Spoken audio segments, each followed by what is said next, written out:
যুক্তরাষ্ট্র ও ইরানের উত্তেজনা আবারও নতুন মাত্রা পেয়েছে।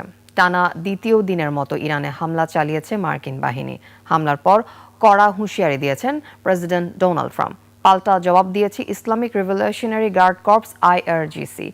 হরমুজ প্রণালীকে ঘিরে দুই পক্ষের এই পাল্টাপাল্টি অবস্থানে মধ্যপ্রাচ্যে নতুন করে সংঘাতের আশঙ্কা বাড়ছে। রিপোর্ট নীলাদ্রি ফারহানার।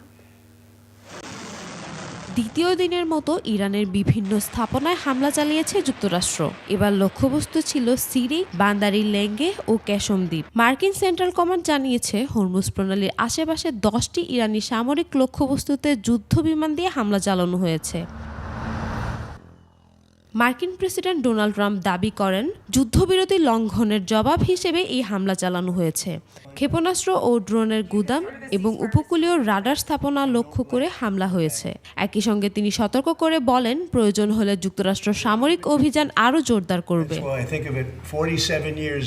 পাল্টা কঠোর অবস্থান নিয়েছে IRGCও। তাদের দাবি, কুয়েতের আলী আল সালেম বিমান ঘাঁটি এবং বাহরাইনে মার্কিন নৌবহরের ঘাঁটিতে ব্যালিস্টিক ক্ষেপণাস্ত্র ও ড্রোন হামলা চালানো হয়েছে। এটি মার্কিন হামলার জবাব। IRGC আরও জানিয়েছে, হরমুজ প্রণালীতে নৌ চলাচল নিয়ন্ত্রণের দায়িত্ব তেহরানের হাতেই থাকবে। ভবিষ্যতে কোনো ধরনের আগ্রাসন হলে তার জবাব হবে আরও কঠোর।